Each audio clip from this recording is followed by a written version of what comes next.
Kejadian pasal 41. Si pemimpi menafsirkan mimpi Firaun.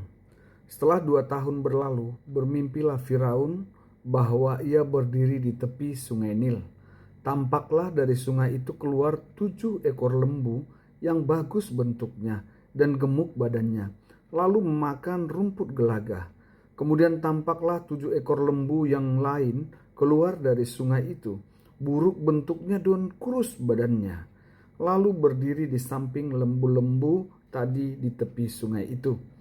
Lembu-lembu yang buruk bentuknya dan kurus badannya itu memakan ke-7 ekor lembu yang bagus bentuknya dan gemuk itu.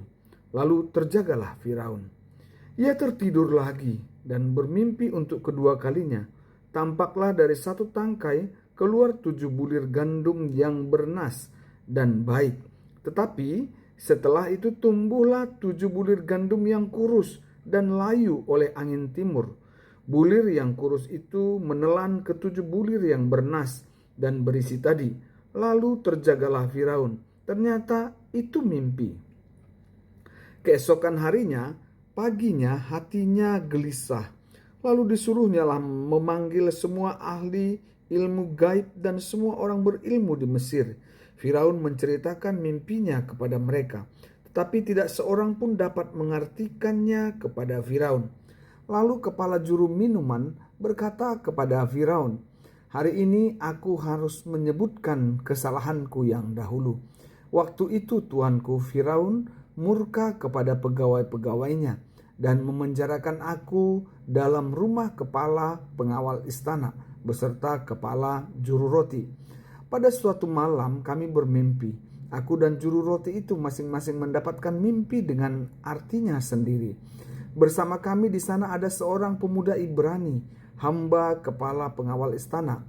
Kami menceritakan mimpi kami kepadanya dan ia mengartikan kepada kami mimpi kami masing-masing.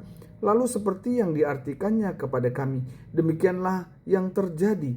Aku dikembalikan pada jabatanku sedangkan juru roti itu digantung." Firaun menyuruh memanggil Yusuf.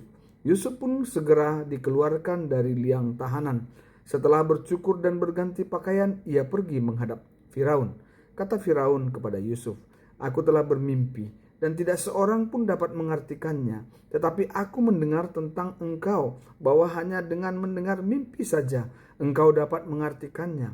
Saud Yusuf kepada Firaun, "Bukan aku, melainkan Allah yang akan memberitakan kesejahteraan kepada tuanku Firaun."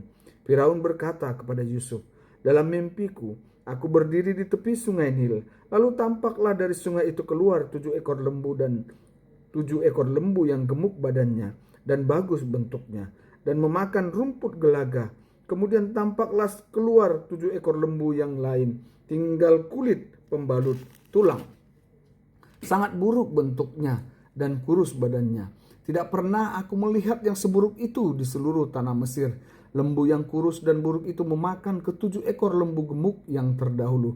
Lembu gemuk ini masuk ke dalam perutnya, tetapi tidak kelihatan sedikit pun bahwa mereka telah masuk ke dalam perutnya. Bentuknya tetap seburuk semula. Lalu terjagalah aku. Selanjutnya aku melihat dalam mimpiku, dari satu tangkai keluar 7 bulir gandum yang berisi dan baik. Tetapi setelah itu tumbuhlah 7 bulir yang kering, kurus, dan layu oleh angin timur. Bulir yang kurus itu memakan ke-7 bulir yang baik tadi.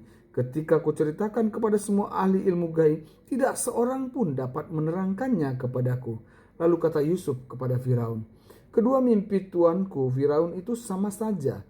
Allah telah memberitahukan kepada tuanku Firaun apa yang hendak dilakukannya. Ke-7 ekor lembu yang baik itu ialah 7 tahun, dan ke-7 bulir gandum yang baik itu ialah 7 tahun juga. Kedua mimpi itu sama. Ke-7 ekor lembu yang kurus dan buruk yang keluar kemudian berarti 7 tahun. Demikian pula ke-7 bulir gandum yang hampa dan layu oleh angin timur itu berarti akan ada 7 tahun kelaparan. Itulah maksudnya ketika aku mengatakan kepada tuanku Firaun bahwa Allah telah memperlihatkan kepada tuanku Firaun apa yang hendak dilakukannya.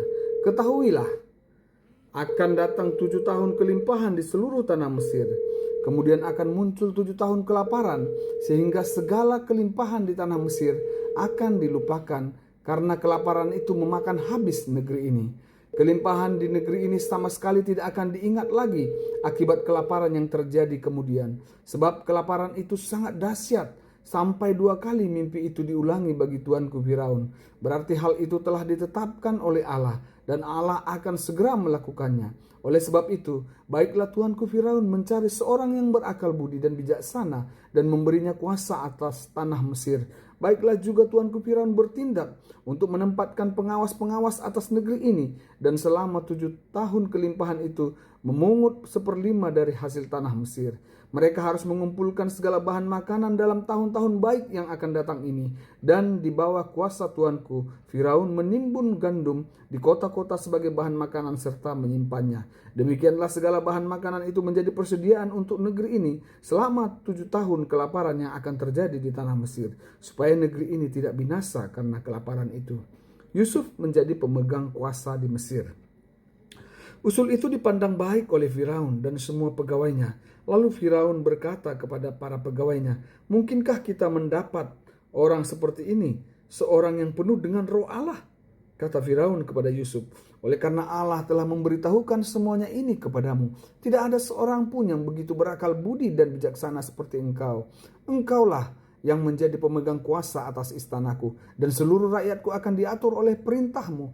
Hanya tahta inilah kelebihanku daripadamu." Firaun berkata lagi kepada Yusuf, "Dengan ini aku memberi engkau kuasa atas seluruh tanah Mesir." Firaun menanggalkan cincin materainya dari jarinya dan mengenakannya pada jari Yusuf. Lalu ia memakaikannya kepada Yusuf pakaian dari linen halus dan mengenakan kalung emas pada lehernya. Firaun menyuruh menaikkan Yusuf ke dalam keretanya yang kedua, dan berserulah orang di hadapan Yusuf, "Hormat!" Demikianlah Yusuf diangkat Firaun menjadi pemegang kuasa atas seluruh tanah Mesir. Kata Firaun kepada Yusuf, "Akulah Firaun, tetapi tanpa persetujuanmu siapapun tak boleh bertindak di seluruh tanah Mesir." Lalu Firaun memberi Yusuf nama Jafnat Pa'aneah, serta memberikan Asnat anak Potifera, imam Dion, kepadanya menjadi istrinya. Demikianlah Yusuf tampil sebagai pemegang kuasa atas seluruh tanah Mesir. Yusuf berumur 30 tahun ketika ia mulai mengabdi kepada Firaun, raja Mesir. Lalu pergilah Yusuf dari hadapan Firaun dan mengelilingi seluruh tanah Mesir. Tanah itu mengeluarkan hasil berlimpah ruah dalam 7 tahun kelimpahan itu.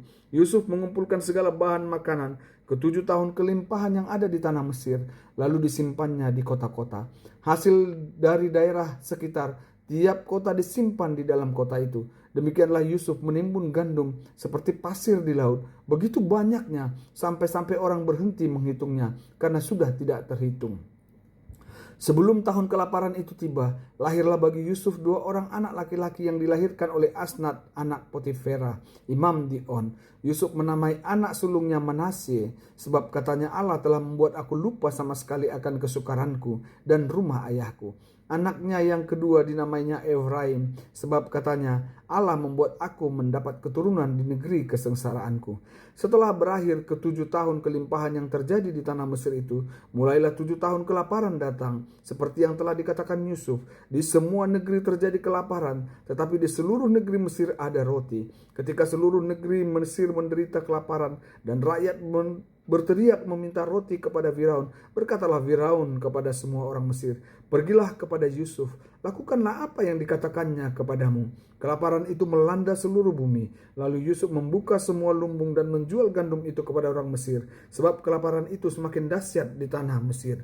Dari seluruh bumi datanglah orang ke Mesir untuk membeli gandum dari Yusuf, sebab kelaparan itu dahsyat di seluruh bumi. Amin.